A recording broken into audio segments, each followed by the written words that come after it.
What's up guys, welcome to STTV. My name is Mike and I want to talk today about some PlayStation 5 details that were revealed in sort of a surprise reveal. Now the details came via tech website Wired, and for console gamers a lot of the stuff that came out might not mean much, and so while everybody's already talked about what was revealed and what the exact specs were, what I want to do in today's video is discuss what exactly they mean to console gamers and break down all of the sort of technical jargon and just sort of translate it into the information that console gamers, people who aren't necessarily interested or follow PC hardware, will understand. So let's talk about the CPU and graphics card and all of that, the main guts of the machine. So they revealed that the PlayStation 5, or as Sony was referring to it, the next PlayStation hardware or the next generation console would be using AMD hardware, which is no surprise. Anyone who's familiar with the name AMD will know that they've basically supplied the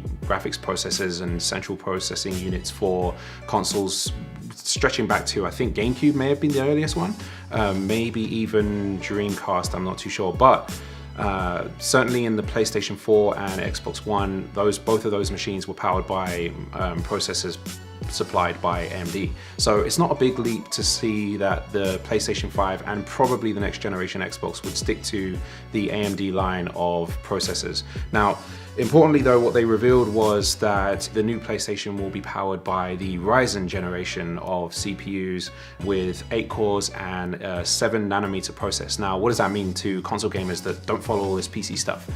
So Ryzen, every generation, just like we get generations of consoles, every generation of processor gets given a name, and Ryzen is the latest family name for the CPUs, for the PC CPUs from AMD.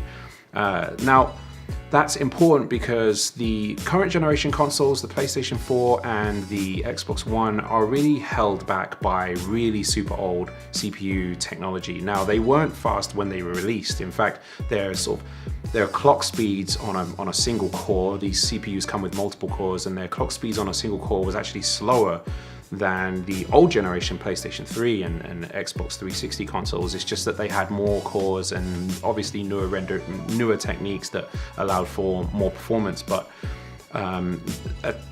definitely the current generation consoles are being held back by their CPUs. They have good graphics processing units, but their main CPU is holding them back somewhat. So it's really awesome news that the next generation PlayStation, and therefore likely the next Xbox, will be powered by Ryzen CPUs, because they will offer a significant boost over what we have right now in terms of raw CPU power. Now, 8 cores, where does that sit in the sort of range of things? AMD make chips that tend to have more cores with a slower clock speed. So I, for example, have a PC powered by Intel chips, and I have a Core i7-8700K, which has 6 cores, and each core operates like 2 cores. I won't get into the details too much. If you're more of a console gamer, I don't want to bog you down with it, but essentially I have 12 effective cores with 6 physical cores. So 8 cores in the PlayStation 5 is really good going. They probably won't run at 5 GHz like my PC does, but you will still have a chip that will be significantly more powerful than what we have in the current gen. Now, 7nm, don't want to bog you down too much with that, but essentially 7nm is cutting edge. That is the newest CPU process, and being on 7nm basically means that they'll be able to extract high levels of performance with very small amounts of electricity. Lowering the power draw on a PlayStation, on a console, is very important. More power means more heat and all of those things that just don't work in a machine that has a profile that is, like a PlayStation size profile. So let's move on to graphics cards. So on the graphics card side, also an AMD chip. These will be based on the new Navi family of graphics cards from AMD. Now, similar thing, when they release these graphics cards, they get given their code names.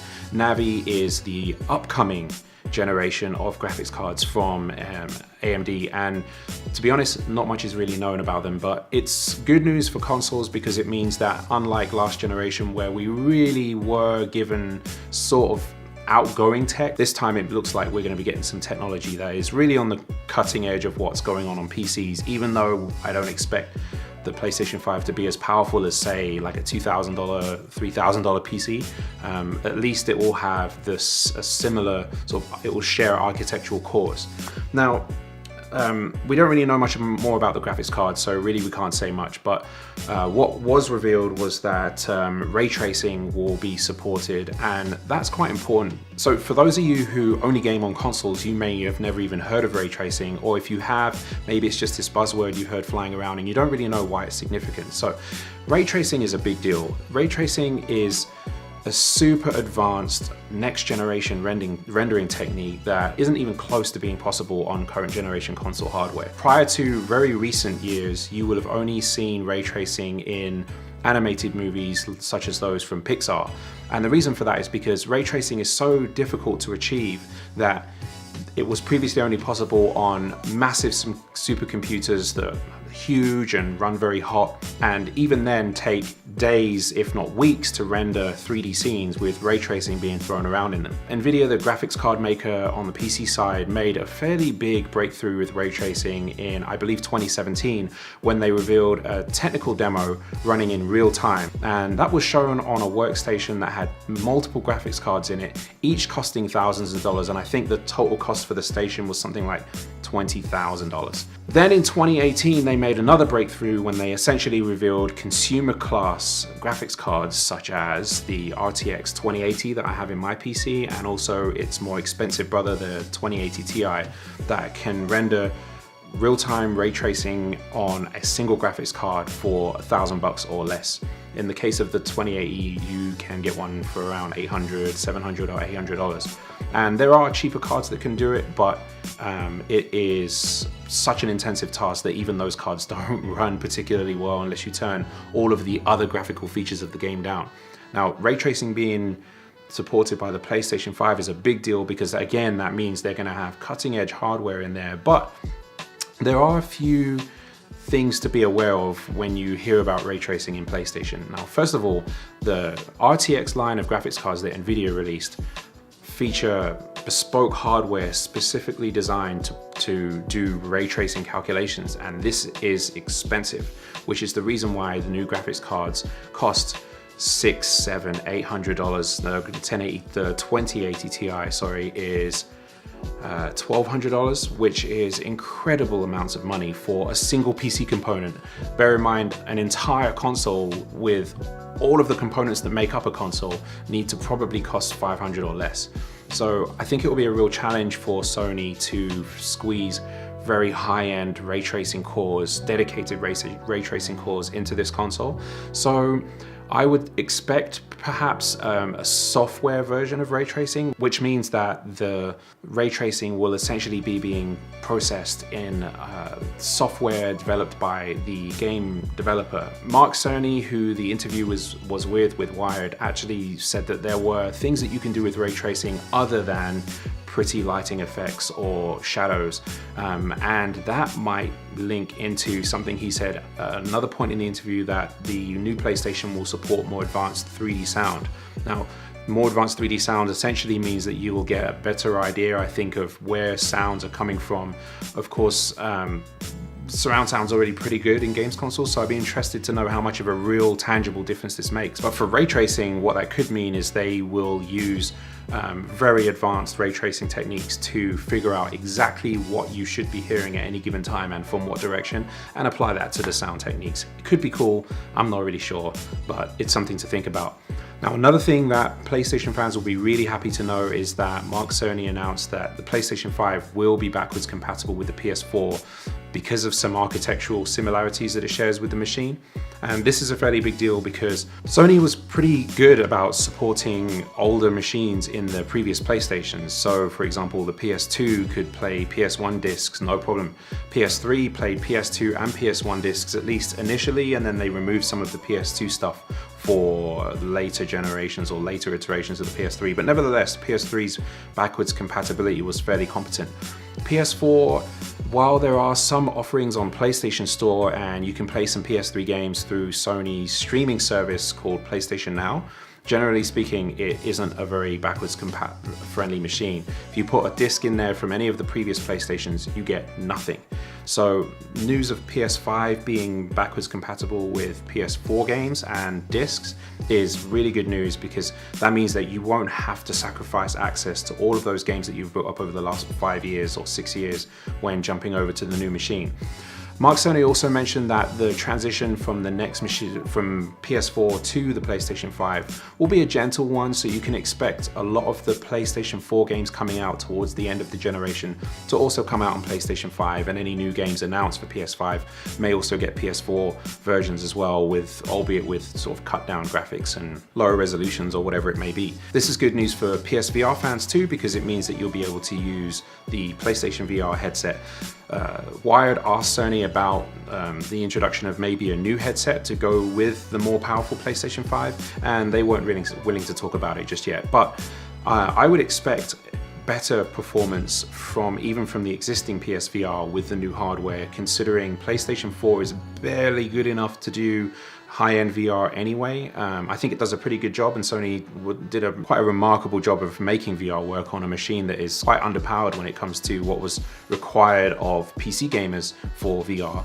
So the only thing that we really got in terms of hard numbers was a technical demo shown off to demonstrate a significantly faster load time from the PlayStation 5 hardware. So Sony showed a scene in the PlayStation 4 game Spider-Man where he essentially initiated a quick travel, and when you do that, the game has to go into a load screen and load up the new area before you jump back into gameplay. Now, he showed that the load sequence when quick traveling in Spider-Man took around 15 seconds on a PlayStation 4 Pro, and on the sort of heavily secretive box that was otherwise the next generation PlayStation hardware, he was able to perform the same load sequence and the same scene in the same game in 0.8 seconds, less than 1 second. Now, that's some 17 times faster. That's incredible performance. That's faster than you could expect if you put the very highest end solid state hard drive into a PlayStation 4. You wouldn't get that kind of performance. So I think what this is trying to demonstrate is that Sony is doing everything it can to make sure that the next generation PlayStation loads as quickly as possible and solve some of the problems that we have with current gen gaming right now. Namely, that games are so big and the transfer speeds between the storage mediums that we've used for games consoles in the past, say, 2 generations haven't really caught up enough. So you're waiting, sometimes over a minute for a game to load, and that was just never a part of console gaming. That was the reason why people gamed on consoles, was because you didn't have to wait for these ludicrous load times. Now, if we're looking at 15 times faster load speeds, that doesn't just mean that load screens will be gone in a near instant. It could also have wider reaching implications for game design, because with significantly faster load times or transfer speeds, data transfer speeds, you could expect to see games where you can load into a massive city with no details popping in. When you see textures, like low resolution versions of textures appear, and then their higher resolution versions pop in later, and it all looks a bit ugly and distracting and detracts from the experience of the game. The new PlayStation could potentially offer